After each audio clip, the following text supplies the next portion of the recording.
दीपक मेहता हत्याकांड में एक बहुत बड़ा खुलासा हुआ है। शूटर के साथ कुछ 4 अपराधियों को असलहों और कारतूस के साथ गिरफ्तार किया गया।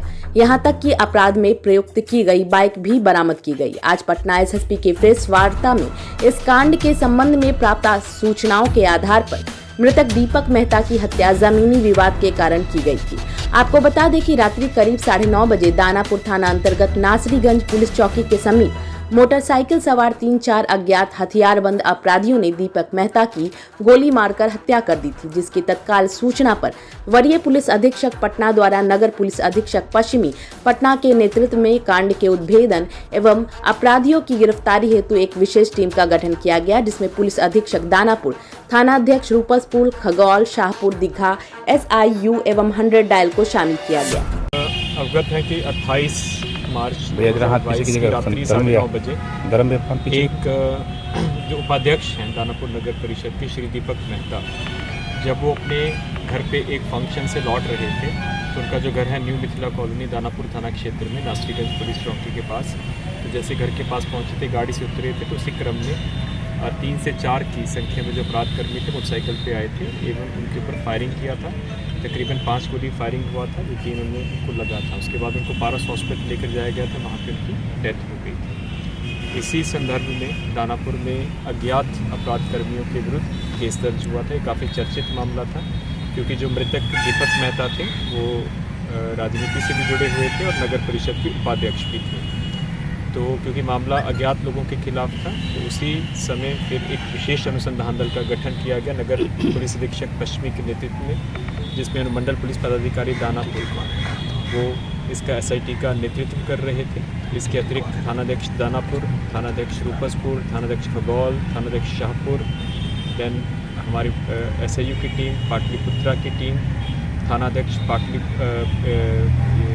बुदा कॉलोनी में, इन सभी को हम लोगों ने इसमें इन्वॉल्व किया। टीम द्वारा तत्काल आसूचना संकलन का कार्य प्रारंभ किया गया। साथ ही जेल से छूटे पुराने अपराधियों एवं सीमावर्ती जिले के अपराधियों की गतिविधियों के संबंध में भी जानकारी एकत्रित की जाने लगी। वारदात के स्थान के पास की CCTV फुटेज का भी अवलोकन किया गया। लगातार पूछताछ के क्रम में पता चला कि दीपक मेहता राजनीति के साथ जमीन के कारोबार से भी जुड़े थे, जिसमें 2 विवादित प्लॉट्स पर, जिसमें पहला प्लॉट करीब 52 कट्ठे का है, जो कि बिस्कुट फैक्ट्री मोड़ न्यू मिथिला कॉलोनी दानापुर में, एवं दूसरा जो करीब 29 कट्ठे का है, वनसती मंदिर दीघा नहर रामजी चक के पास अवस्थित है। पर मृतक दीपक मेहता का कुछ पेशेवर अपराधियों से विगत 1-2 वर्षों से विवाद चल रहा था। वैज्ञानिक एवं तकनीकी विश्लेषण के आधार पर आसूचना संकलन से यह पता चला कि दीघा थाना क्षेत्र से जेल से छूटे रवि ने अपने कुछ अन्य पेशेवर अपराधियों के साथ मिलकर संयुक्त रूप से इस घटना को अंजाम दिया है। सूचना प्राप्त होते ही रवि के गिरोह का एक अपराधी राजू राय, जो कि रवि का अपना बड़ा भाई भी है, को छापेमारी कर पकड़ा गया। काफी पूछताछ के बाद उसने यह खुलासा किया कि यह घटना विवादित जमीन के कब्जे को लेकर की गई थी। बताया गया कि 29 कट्ठे वाले प्लॉट पर रवि और 52 कट्ठे वाले प्लॉट पर उमेश राय को दीपक मेहता के कारण ही रुकावट आ रही थी, जिसके कारण उमेश राय के साथ मिलकर रवि ने इस घटना को अंजाम दिलवाया।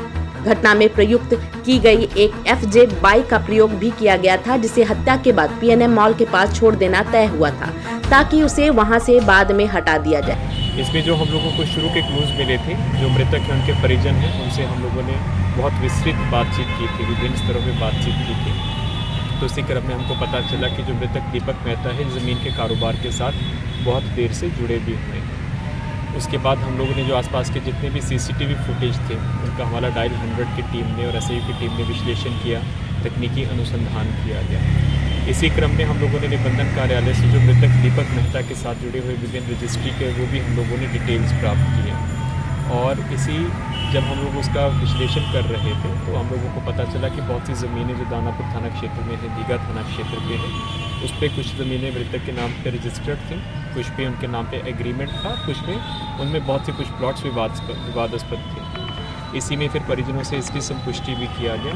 तो पता चला कि ये जो हत्या हुई है प्रमुख रूप से जो विवादास्पद ज़मीनों में कब्जे को लेकर जो इनका पेशेवर अपराधियों के साथ विवाद चल रहा था, उसी के कारण हुई है। इसमें 2 प्लॉट्स को हम लोगों ने स्पेसिफिकली चिन्हित किया है अभी तक। एक तकरीबन 52 कट्ठा का प्लॉट है, जो कि बिस्किट फैक्ट्री थाना दानापुर यहाँ पे की जुरिस्डिक्शन में है और एक 29 कट्ठे का विवादास्पद प्लॉट है जो कि रामजी चक दीघा में वनपति मंदिर के पास वहाँ पे प्लॉट है। इन दोनों प्लॉट्स पे विवाद हुआ था। रवि एवं उमेश द्वारा ही 4 शूटरों की व्यवस्था की गई। उमेश के संपर्क से पिंटू मियां ने ही शूटरों को मृतक के घर एवं मृतक की पहचान करवाई थी। इस खुलासे पर तत्काल छापेमारी कर पाटलिपुत्रा थाना क्षेत्र से मनोज राय, गांधी मैदान थाना क्षेत्र से राजकुमार सैनी उर्फ बालक और पिंटू मियां को गिरफ्तार किया गया, जिनके पास से 2 देशी पिस्टल, 4 जिंदा कारतूस बरामद किए गए। इन सब की निशानदेही पर घटना में प्रयुक्त बाइक को भी पाटलिपुत्र थाना क्षेत्र से बरामद किया गया।